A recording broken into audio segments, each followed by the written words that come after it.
Hi, so we're here today to talk about online world language instruction, training, and assessment by Carmen King Ramírez, Barbara Lafford, and James Wermers. We're here with Barbara Lafford to talk a little bit about the book. So to start, what is unique about this book? Well, first I'd like to thank Georgetown, and I'd also like to thank my co-authors who unfortunately could not be here today, Dr. Carmen King Ramírez and Dr. James Wermers. This was an absolutely marvelous team project, and I wish they could have been able to attend. The unique thing about this book, there's several unique things about this book, but I would say it's probably the first time we have an integrated, theoretically and empirically grounded book on how to train and also assess online language teachers. There's a coda to the title, calling it an ecological approach. And the ecological approach essentially sees the potential online language instructor as someone in a unique environment, unique context. And so they need to be trained to teach in that context, online or in person, but in this case it's online. They also need to be assessed fairly, taking into account their own background, their needs, their responsibilities, so that we don't just use a cookie-cutter approach to assessment of online teachers. The book chapters give a critical overview of call teacher education from many decades back in terms of training and in terms of assessment. We look at prior instruments that were used and we point out their advantages and some holes that we were trying to fill. And we came up with something called the OLIMER, the Online Language Instructor Modular Rubric, where we have the rubric that is in modules, and some modules are applicable to some instructors and some are not. So for instance, if you're a TA and you're coming in and the content is already there, you have no control over it, you can't change it, then the module on course design and assessing that is not applicable, obviously, to that person. So there are many other examples of that in that rubric.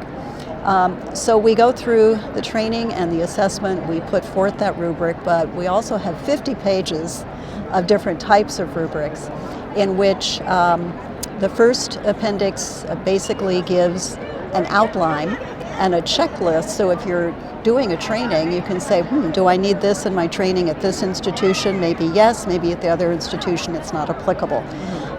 Do my teachers need to have these particular skills or only these other skills, et cetera, not a combination of the two. So Appendix A is checklists for the training and the creation of rubrics.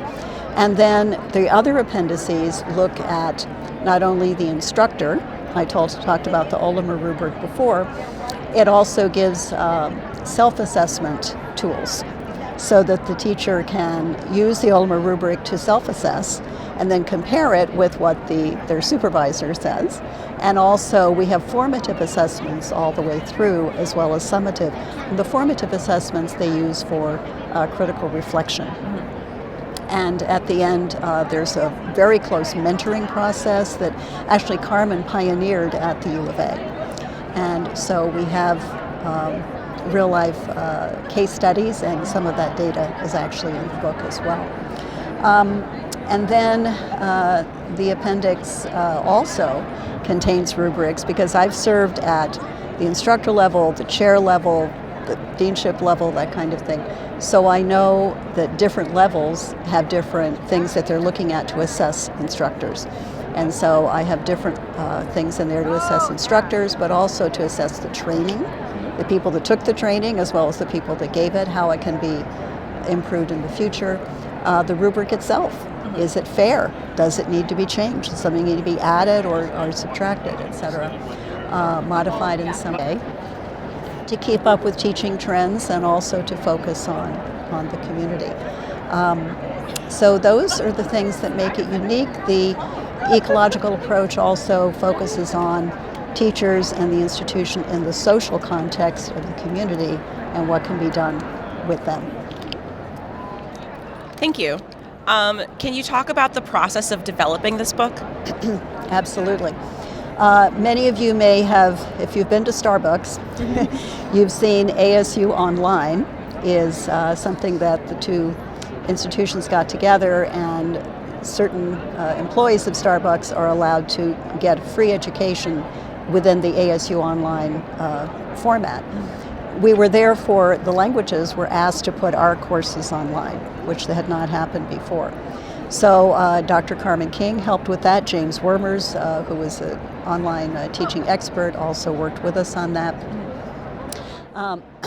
And we found that the challenge is you can't just throw something online. You have to take advantage of the new environment. Right. So chapter 1 of this book that James Wermers was very involved in writing actually talks about, the fact that you can't just throw something up. Now, in March of 2020, at ASU, we literally had to put something up overnight. Right. I had just retired 3 months before that, but the people that were still there, the pandemic hit around March 9th or so, the beginning of spring break.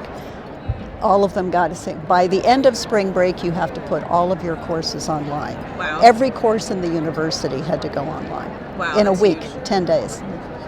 And so they basically just transferred everything up there and tried to do, and you just can't learn that in a week. No. So this book hopefully will help fill that gap. We, the three of us gave a lot of Calico presentations on what we were doing, and Hope saw one of the descriptions of the presentations and got in touch with us and said, let's talk about doing a book on this. So that's kind of how that happened. Cool. Good timing. What do you hope that instructors will get out of this book? I think instructors and those that train instructors will get a lot of practical advice, not just going over the literature, etc. Chapter 3 actually goes over the literature in Chapter 2. Chapter 3 says, okay, what are the challenges we just talked about, and how can we help resolve them? So there's a whole thing on, we looked at a book by Mohammed and Cruz on how to affect change in higher education and how to get administrators on board with change. In this case it was, or faculty on board with change. In this case it was online teaching. In other cases it could be languages for specific purposes, which I'm doing now as well. So it gives a lot of practical things, advice as to how to do that. It also contains 50 pages of sample rubrics for all of the things that we talked about. And so they have those as a takeaway, but also the last chapter especially talks about the need to connect with their community, whether it be online, it could be virtual exchange with students in another country or instructors in another country, and maybe they do a project together about immigration here versus immigration there, and what are the similarities and what is being done to help the refugees, etc. Right. And so to get that critical awareness, cultural awareness done is important. So those are the two takeaways. Yeah. So how can instructors kind of tailor this book to suit their own needs? Well, as I said, we have this modular rubric. Yeah. And it's actually a sample. It was the sample that worked at the U of A specifically, and we say this here, because the whole idea of an ecological approach is that you have a model, but you tailor that particular module, let's say on course design or on interaction with teachers and students or something like that, and you tailor it to the needs of your particular institution. And what we found, of course, in looking at all kinds of, especially James looked at this, online education in many fields, and we found this out during the pandemic, as we well know, not every family was equipped to have their kids either K through 12 or at the university level do well with home learning. And the least of which, of course, was the basics that you need for the computer. But even if they had the computer, did they really know how to use it, etc.? So there's all kinds of complications that came about. But the rubric here is meant to be very flexible and very adaptable to a given institution situation. Great. Well, thank you so much. Is there anything else that you'd like to add? We're just very excited about the possibility of this book coming out at a very propitious time. As I said, would have been great to come out a while back, but because of the pandemic and the events of 2020, we added some things that we needed to add on social justice as well as fair assessments. Yeah, that makes sense. So this has been a conversation about online world language instruction, training, and assessment with Barbara Lafford. Thanks.